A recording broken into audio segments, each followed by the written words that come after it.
happy to be with you this evening. We've all come from different places. Some have come from Amsterdam. I just came from Belgium to be here with you tonight for a little while.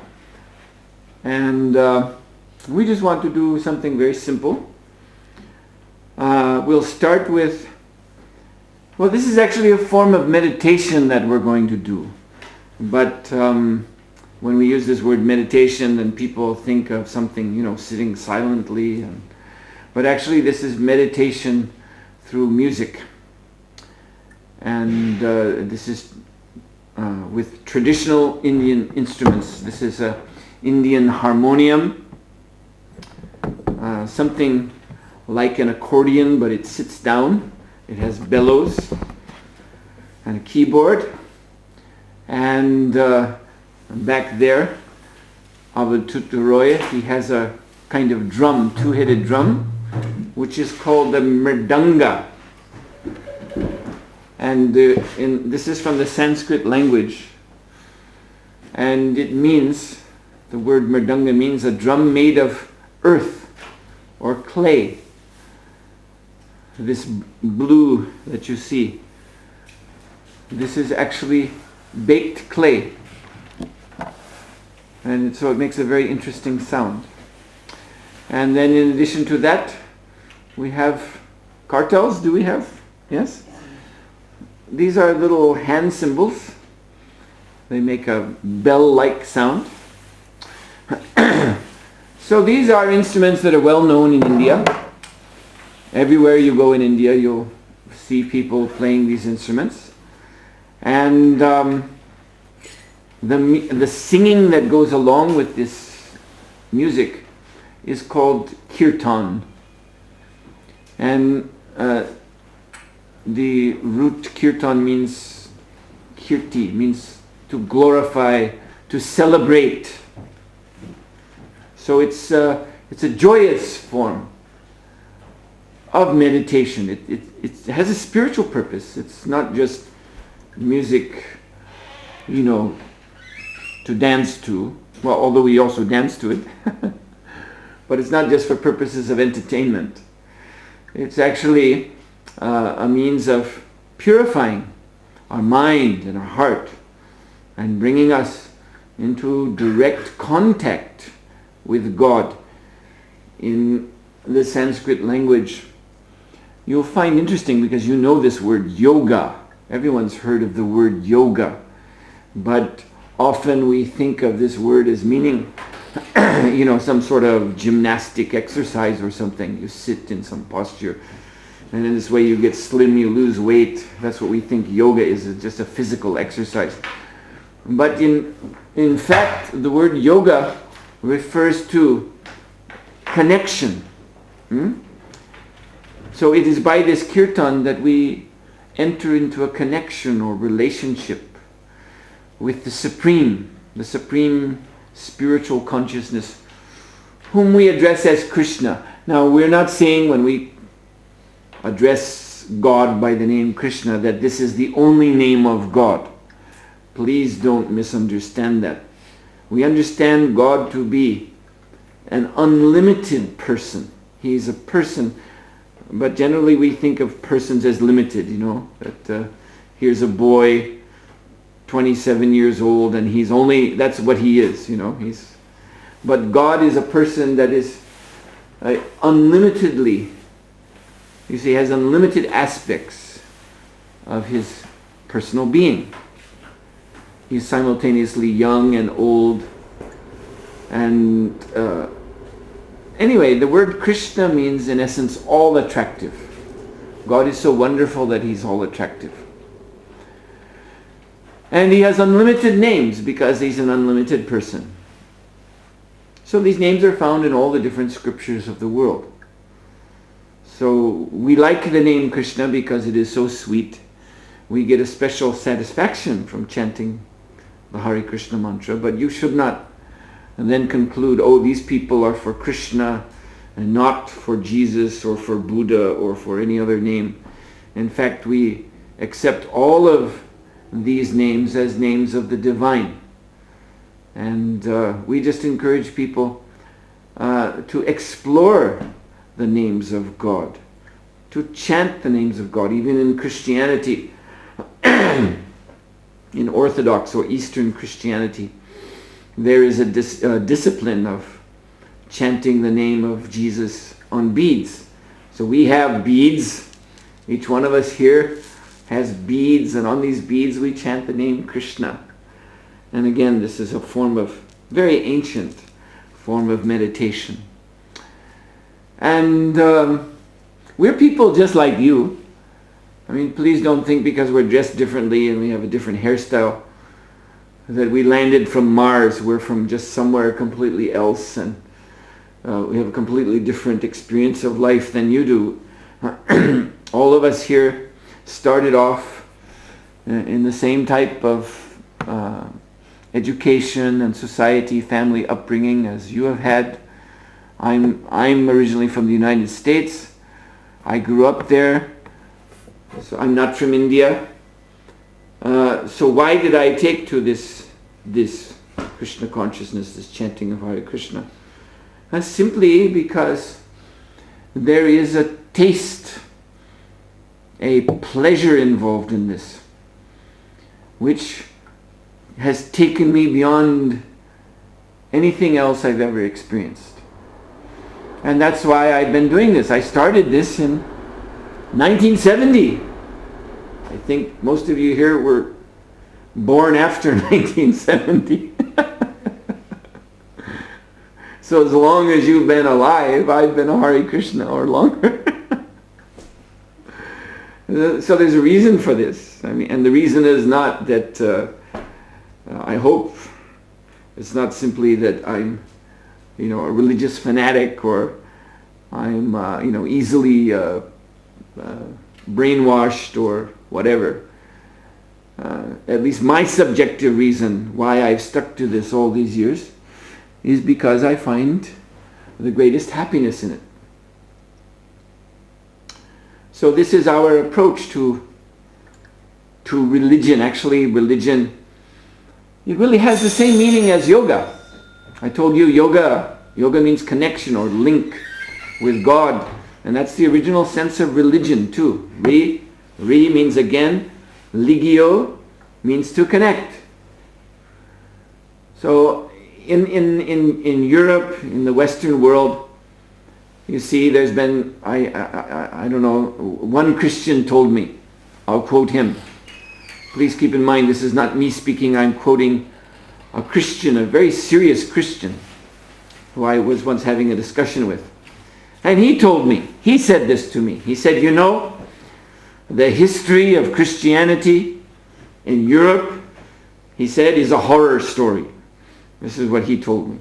There's, so many things, that can be talked about, people being burned at the stake in the marketplace, and so many bad things happen. So, for many people, the idea of religion is not very pleasant. They think of religious people as, being very square-headed people who have no fun in life and want to make sure that nobody else has any fun in life. And, the whole thing is, the whole idea of God and hereafter, it's questionable. Science has perhaps given us some reason to think that it could all just be a fantasy. All right, so that, you see, that is, for many people in the Western world in particular, their experience of religion. I admit that. But, and that was my experience also. So I haven't taken to Krishna consciousness because there's some sort of programming in me that makes me a religious person. Actually, when I was a teenager, when I was about 15, 16 years, I was a kind of an intellectual teenager. So I became an existentialist, and I was reading Jean-Paul Sartre and people like that, who were clearly saying there is no God and there is no meaning to life, and everything is absurd and disgusting, but somehow you just have to go on. Like Sartre is famous for making the remark that although there's really no purpose to anything, I still write. I still write my books. And he said, what else can I do? You see? I just write because there's nothing else to do. Otherwise there's no reason for it. So when I was a kid, when I was young, younger than you, I was seriously engaged in these kind of ideas. I was reading these sort of books. And but I wasn't, getting any fun out of it. The philosophy, this sort of philosophy is tragic. It just so happens a few days ago in the University of Amsterdam, I was giving a program with a philosophy teacher who's written a book, or is publishing a book. And he follows Nietzsche, the German philosopher who said, God is dead. And this man was openly saying that life is chaos and life is tragedy. This is what he was saying, this gentleman I was speaking with. He was citing Nietzsche, that Nietzsche describes a world of chaos, not of order. And so bad things happen to good people, and there's no explanation for it. And you shouldn't go looking for a God, you shouldn't go looking for salvation, because it's not there. Life is just a tragedy. And you have to be strong. You have to be, as Nietzsche said, an Übermensch. A superior person who can cut through the sufferings of life, just go on. But of course, go on where? Finally, everyone has to die.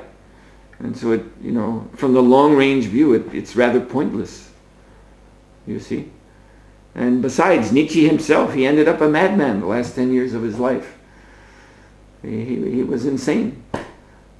So you see, to have this very negative and pessimistic, tragic outlook on life, it is very dry. It does not. We have a yearning inside us for satisfaction, for happiness, for joy. This is what we want out of life. And of course, yes, if we don't get it, if we try and we don't get it, then out of desperation, out of frustration, we may say, just like the story of the fox and the grapes. The fox, he saw these nice grapes, and he thought, let me enjoy them. And he was jumping, but he couldn't quite get them. So after he got tired of jumping, then he said, they're sour anyway. So, yes, one can come to this conclusion that, the world is senseless, absurd, it's just a tragedy, it has no meaning, so why bother? But one should be honest that one is coming to this conclusion because of one's own personal frustration. But actually what we want is we want joy, we want happiness. And the question is how do we get it? So of course many people in this modern world, with all of its technological progress and so much freedom, so they're trying to find happiness in the world of the senses, enjoying their senses, enjoying the body. But the body is enjoyable only for a time. Then it gets old.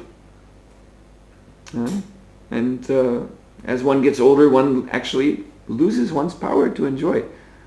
The senses no longer give us pleasure. They start to give us only pain. And that's where everything ends up, and finally death. So this is not very... We want happiness, we want pleasure, but just getting it through the body, physical sense pleasure, is also not very hopeful. In the short run, maybe something is there, but in the long run, the only thing that comes out of it is death. And still the desire for happiness is there. So, to make a long story short, I, who myself, when I was a kid, high school and college, very skeptical, I took up this because I found that it actually gives me a lasting pleasure. No matter what's happening on the outside, no matter what's happening in the physical world, I find that if I chant Hare Krishna, I'm immediately in touch with another realm of transcendental happiness, transcendental bliss. Now, of course, if you haven't tried this, then you can reach for explanations of, oh, this is some sort of self-hypnosis or whatever, suggestion. So these are, nice words to run up the flagpole, to explain everything away. But all I can tell you in response is that this is a process. It's a very ancient process. It's been practiced in India for thousands of years. So they must be getting something out of it. I mean, if you just want to say that for thousands of years there have been these millions of people in India who've just been deluding themselves, just keep on deluding themselves, that's a rather tall order. That's a rather sweeping generalization. Because generally, if something is not real, sooner or later people figure that out. And they get sick of it and they look for something else. But here's something, this chanting of Hare Krishna mantra. Mantra means a spiritual sound that frees the consciousness. Here's something that has been going on for so long. And now it has come to the West, and Western people are taking up and finding satisfaction. So all I want to say is that this is a kind of spiritual experiment, like there are so many scientific experiments by which we obtain proof of a thing. So this I take to be a kind of experiment, and I've at least proved to myself that there is a realm of higher happiness, a spiritual realm of ananda, as we say in Sanskrit, bliss, pure bliss. And it can be very easily achieved by anyone. So this is what we've all come here to do, basically, is just to chant Hare Krishna, to show this to you so you can see it and you can hear it, and if you like you can also join in. If not now, then maybe later on by yourself. But we want to present this spiritual experiment to you so that you may have a means of having a spiritual experience yourself. So now that's what we're going to do. We're going to chant Hare Krishna for a while, and after that you may have questions. I'll be happy to answer any questions you might have, or if you'd like me to speak a little more, I can do that too. But right now, let us go to the Kirtan meditation.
once more, that was what we call kirtan. And this is our centerpiece, the centerpiece of our spiritual practice. Of course, myself and these other devotees of the Hare Krishna movement, we follow a whole lifestyle. It is called Bhakti Yoga, the yoga of devotion to Krishna. So we have a full day, and it's not simply just 24 hours chanting Hare Krishna, although that is the centerpiece. But we maintain a temple in Amsterdam. We have a regular Sunday feast program open to everyone. Everyone's invited to come. We have brought feast prasadam. Prasadam means special spiritual food. Prasadam actually means mercy, the mercy of the Lord. Right there, it's in this pot, and we want to distribute it to you to taste. This is sweet. It's not that everything we eat is sweet, but people like sweets, so we brought sweets. We distribute food on the street to people on a regular basis, needy people, everyone, because we try to promote this lifestyle we call sattvic. Sattvic means in the mode of goodness. So we are vegetarian. This is very essential in Krishna consciousness. Not simply to be vegetarian. We're Krishnatarian actually. But we offer everything we eat. That means from 6 food groups. Fruits and vegetables and grains and milk and nuts and also sugar. Sugar from sugar cane, or there are other sources of sugar too. So these 6 things we take and we prepare according to the traditional vegetarian cuisine of India. We prepare unlimited kinds of foodstuffs, preparations. Actually, the Indian cookery is just, it's as varied as the stars in the sky. There's so many different kinds of things that can be made with very, very simple ingredients. And we offer them to Krishna, and that in this way it becomes prasadam. This is according to Krishna's own instructions in a book called the Bhagavad Gita.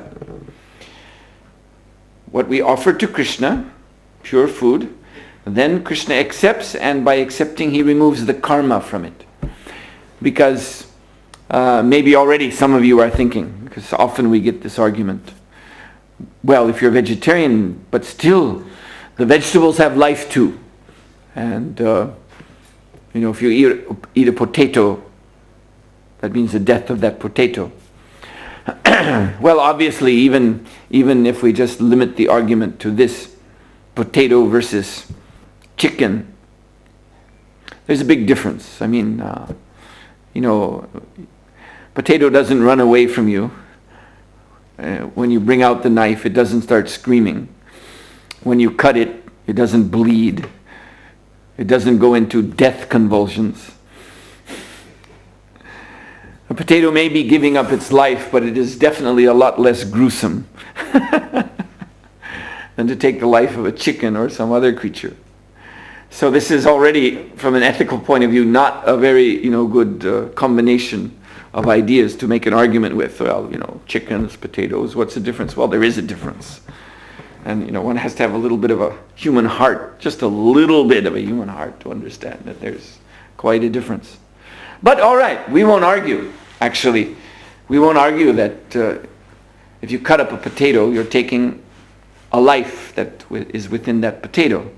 And that is a kind of violence too. No argument. So, but still I will say it is better to be vegetarian than to be a meat eater. Why? Because even in the Christian Bible, in Genesis, the first book of Moses, you find the first instruction about food is that God gave the plants, the seed-bearing plants, as man's food. That's what it says. And as far as the animals, it declares that God gave man dominion over the animals. Now, dominion means mastery over, that you take charge of the animals. But it's there's this term in logic from Latin, non sequitur, means it does not follow. That if I give you a creature to take care of, that you have the right to eat it. For example, let's say I have a pet at home and I have to go on a trip. Any kind of pet dog, pet cat, some goldfish in a bowl, anything. And I have to go on a trip and I can't bring my pets with me. So I ask you, would you take care of my pets? And you say, sure. And then I come back 2 weeks later, knock on your door. I come to collect Fido, my little poodle. Oh, well, he really tasted good, He, we cooked him right up, and that would be rather, that would be shocking. That wouldn't be expected. No, I gave him to you to take care of him, not to eat him. And the same can be said with children. When children are born, what are they? They have a human shape, but in terms of their mentality and abilities, they're hardly better than animals. They're just, they don't know what to do. They're helpless. So they have to be taken care of. So, but does that give me the right to pop the baby in the oven? One Sunday afternoon, couldn't find a turkey or something, and so, well, there's a baby, okay, just pop it right in. You see, roast it up. That's a crime. That's murder. Sometimes I've read in the papers, people do things like that. I read about a woman who put her baby in a microwave oven. And so she was arrested for murder.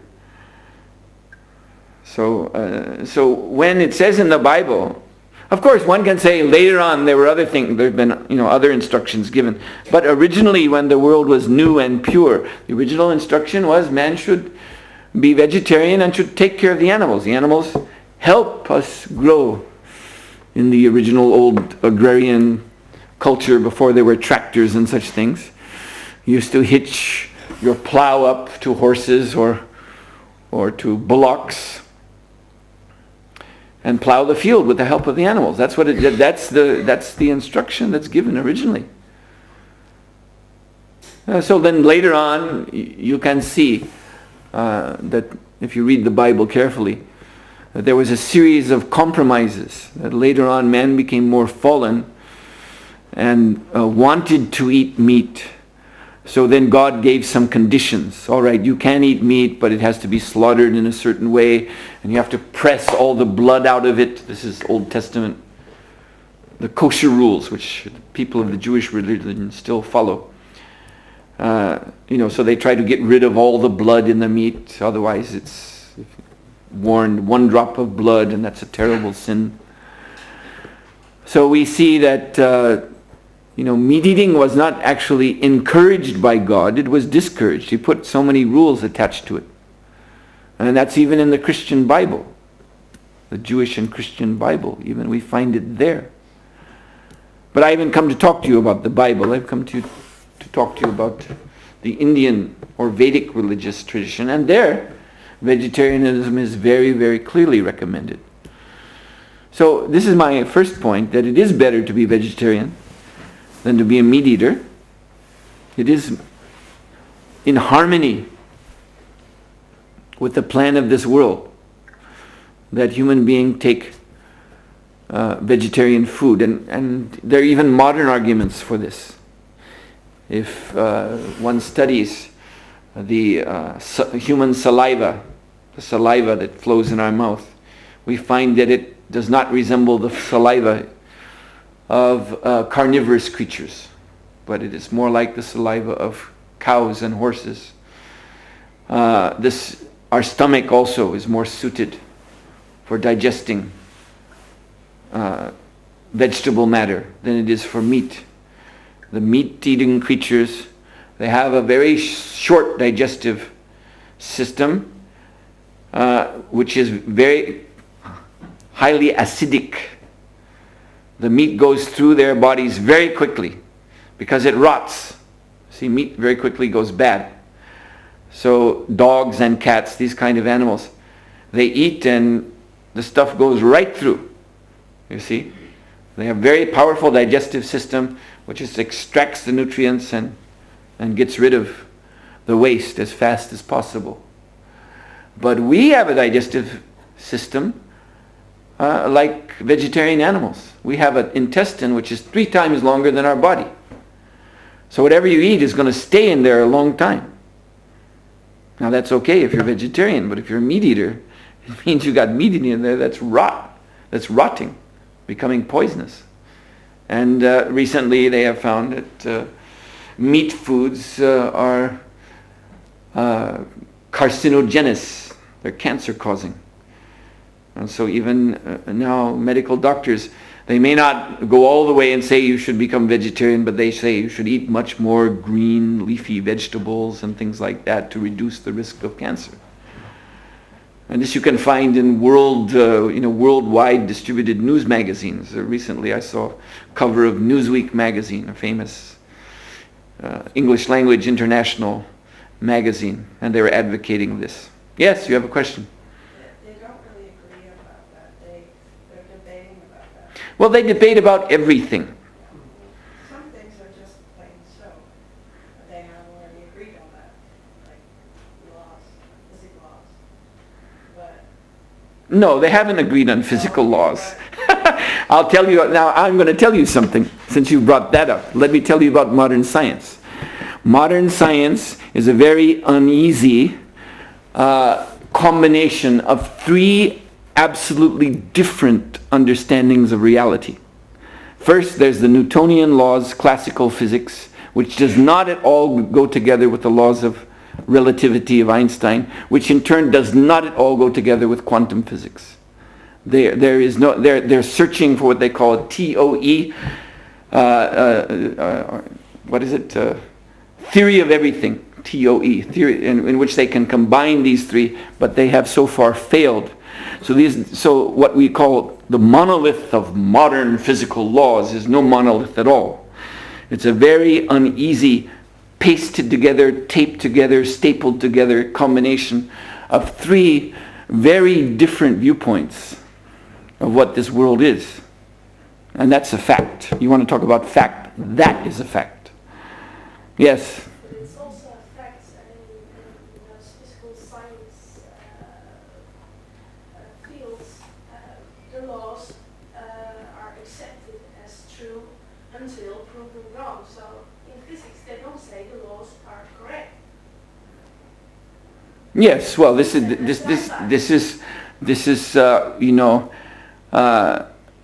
is science. Science is always looking for newer and newer developments and explanations. Yes, so they keep, so to speak, an open mind.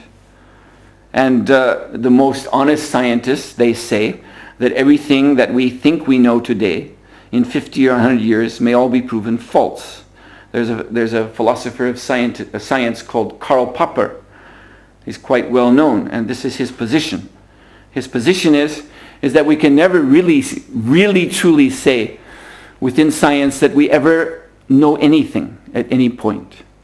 We think we have some knowledge or some information that works for the time being, but as our procedures advance, then we will advance beyond where we are now and look back in 50 or 100 years, just like we look back, say, on ancient Greece, the Aristotelian explanation, that he had a system of physics. And we look back from our superior modern position and we laugh, ha ha, such quaint superstitions. But who's to say that in 2,000 years they won't be looking back at us and laughing in the same way? Those people of the late 20th, early 21st century, they had such peculiar ideas. How could they really believe those absurd theories that they had? Who's to say that that's not going to happen? Are you so confident of the way things are now that you think it's just going to be accepted 2,000 years from now? I'm not saying it's going to be accepted because even scientists now don't believe all things are true. They just accept it for the time, Yes. prove it or correct it. The point of science, you see, is technology. You see, science is the theory behind technology. Now, the word technology comes from Greek tekne, which is related to a Sanskrit word taksha. And this word taksha and tekne actually refers to carpentry in these ancient languages. So, technology is glorified carpentry. It's a mechanistic approach to things. It's a way of making things better. Machines and improving, you see, devices to make our life easier. So this is what science is all about. This is what science is aimed at. So therefore, because of this outlook of making things better, yes, they're willing to change their theories to advance. By the progress of their theories, we went from black gunpowder to dynamite to atomic fission to thermonuclear fusion. Yeah, this is progress. Very nice progress. Blowing up the world. You think I'm too pessimistic? Well, we're all going to die. That's a fact. And science hasn't been able to do anything about that yet, despite all their theories. Anyway, we're getting off the point. My point was, I was talking about vegetarianism. And I just want to complete the point that actually, according to our philosophy, yes, it is actually not enough to be a vegetarian, although it is better than to be a meat eater. And so what we do is everything that we prepared, potatoes, fruits, other vegetables, we offer to Krishna, and Krishna takes away the karma. Karma means action and reaction. Talk about science again, that's a law of Newton. For every action there's an equal and opposite reaction. And according to the Vedic scriptures, that applies also to human activity. And there's a sort of, like you can say, an ethical reaction to what we do. And that leads us to future births. It's by our karma that we take birth again and again. But there's a way to become purified of that karma so that the soul becomes elevated and finally liberated from this world and goes into the spiritual world. And so this is what we do. We prepare vegetarian foodstuffs and offer it to Krishna so that it becomes completely pure of karma. And we like to distribute this food. This is our sense of welfare work to the public. We distribute great quantities of this prasadam around the world. So I just wanted to complete that point. Okay, so that thought is complete. Now if you have any further questions or arguments you want to make.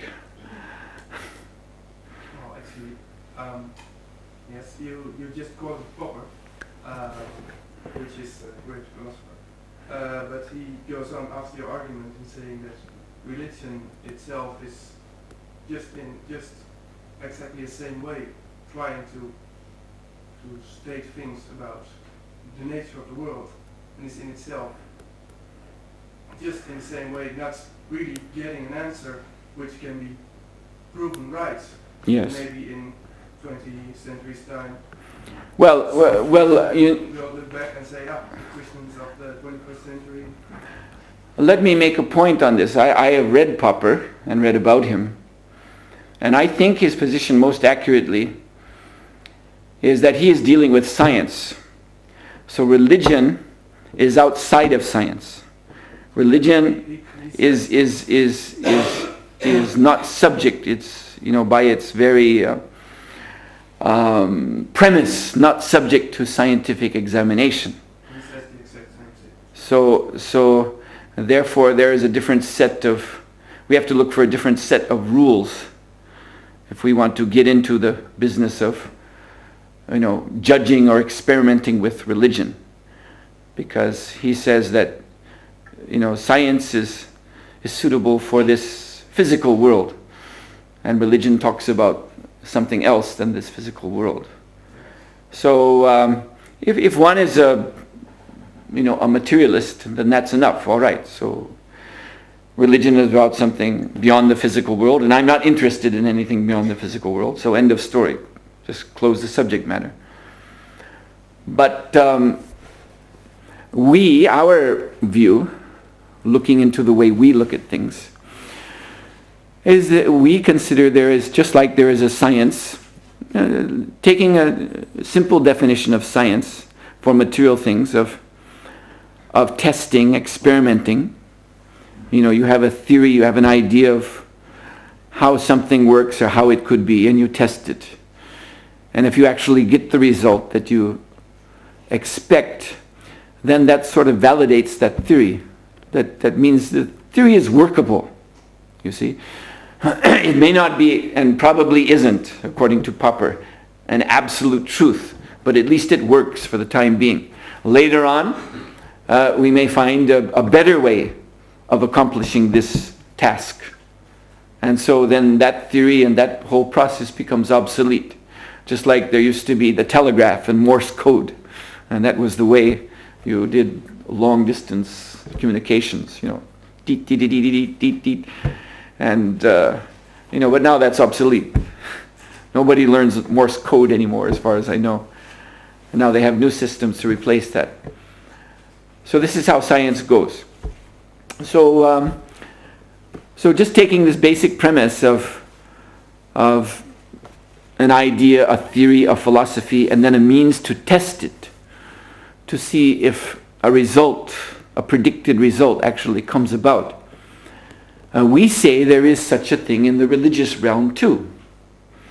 But you're not working in your experiment with physical objects. So therefore, the proof, to prove a religious belief can't be done with a microscope or a telescope or a spectrograph or whatever. It can't be done with these kind of instruments and processes that we use to test physical things. There are other tests. And so basically our laboratory is the laboratory of consciousness. So yes, that is subjective. When you talk about consciousness, then we're talking about the realm within. And for many people that's, terra incognita. That's who knows what that is, and it could all just be a dream. Someone taking LSD can have a hallucination and claim he saw Jesus Christ, or he saw God was a big green dragon, or whatever. And that was his experience, and who knows, maybe a religion will come out of it. I once met a professor. I was telling him that I'm a follower of the Vedas, which are the ancient classical Sanskrit scriptures of India, which go back thousands of years. And he said, oh, the Vedas. He said, well, when he had this theory that the Aryans, the Aryan people, Arya is a Sanskrit word, and it simply means civilized. Of course, Hitler made it mean something else, but the original meaning of Aryan is just civilized person. So he said the Aryans, he took it in a racial way, that there was a race of people called Aryans who came from the Caucasian mountains in central Russia or somewhere, and they rode down on their horses into India. And at that time India was populated by very dark-skinned people who are like the Aboriginal people of Australia. And they conquered them. And after the conquest, they had a big party. This professor was describing to me. And they were taking the fly agaric mushroom in a drink, this psychedelic mushroom. And they were having all kinds of psychedelic visions, and from this the Vedas came. Out of the psilocybin hallucinations. They had all kinds of visions of elephant-headed gods and, all kinds of mythic battles of demigods and demons, and they wrote them down in the Sanskrit language. This is a very, very, this is a theory that has some acceptance in the Western world. But when you really look at it, it's quite absurd. First of all, there's no proof at all that India was ever invaded from the north by anyone. There's no physical proof of that. This is just an idea that someone came up with in the 1800s. An idea of some Europeans who noticed that their languages, the languages of Europe, are connected to the languages of India. Therefore, there's this family of languages called Indo-European or Indo-German language. And there are so many similarities. Just like I use the word Veda, so the root word is vid, which means to know, to understand. So you have the word video, which in Latin means I see. You have in Greek the word idea, idea, it's pronounced in Greek. Also this id or vid root, which also means to understand a thing, to have some conception of a thing.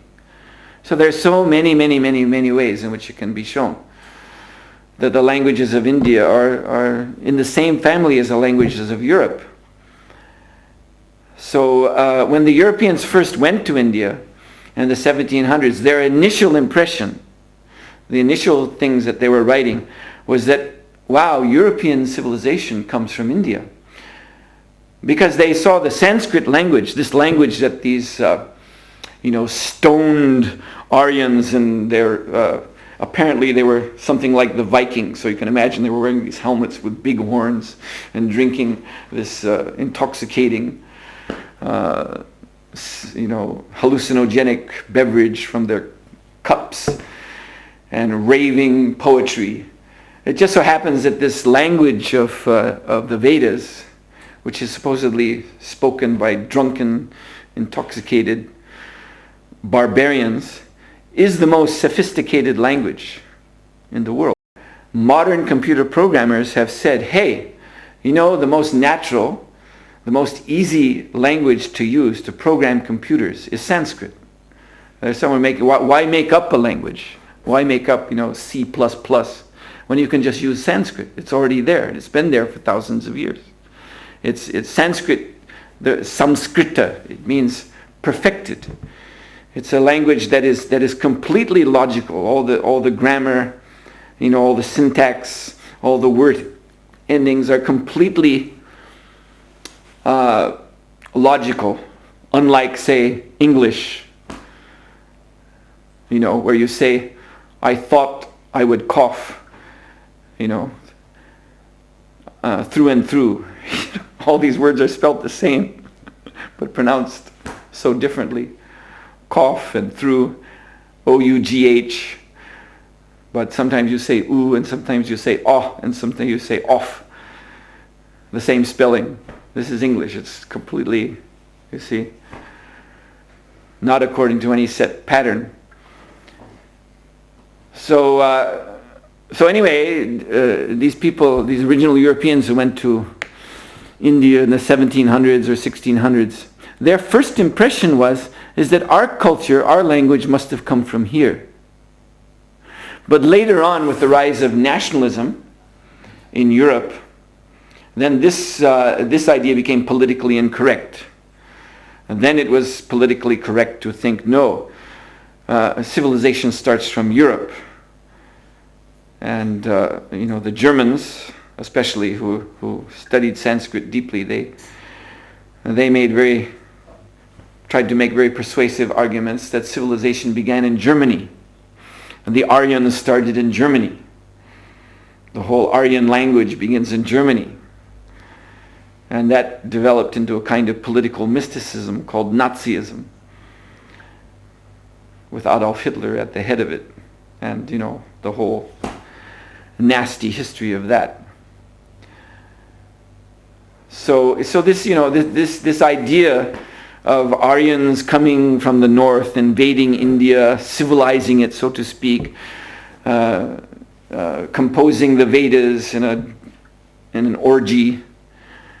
This is all imposed from the outside upon Indian culture by foreigners. So we do not accept these ideas. And furthermore, we say, if you believe them, then prove them. Give us some proof. There is no proof. All you can say is, well, such and such big scholar thinks like this. Well, so what? He's just an ordinary man. So what if he thinks like that? Where's his proof? And now the most recent archaeological proof coming in the Mohenjo-Daro Valley on the western side of India, is that they're finding cities, city after city after city after city, that is 5,000, 7,000, 8,000 years old. So that is establishing that Indian civilization now is one of the oldest, if not the oldest civilizations on the earth. Like there was a river that's mentioned in the Vedas, the Saraswati River. There are three great holy rivers in India. Ganga, Jamuna, Saraswati. So the Ganges River is still there. The Jamuna River is still there, but you can't find the Saraswati anywhere. So that was a myth. The Western scholars said, just another Vedic myth. They talk of this great river, but there is no such river in India. But just recently, a few years ago, satellite photography has revealed the bed of a dried up river in western India that is 3 miles wide. And that is exactly at the place where the Vedas say there was the Saraswati. But now it's dried up.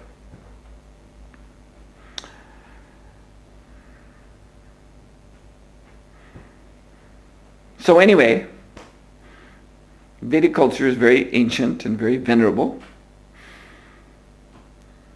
And but this practice that we do, it's taken from the Vedas, but it is meant for everyone.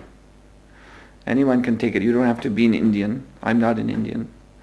Anyone can take up this chanting of Hare Krishna and experience this realm of consciousness, this unfolding of consciousness, this experience of a higher state of consciousness, which we call Krishna consciousness. This is the experiment. It's a spiritual experiment.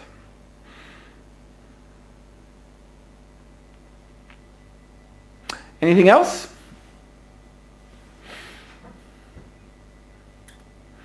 All right then. So we were very happy to be with you this evening. And we have to go back. We have a long journey back. So I wish you all very well. And we have this prasadam for everyone. May it be distributed.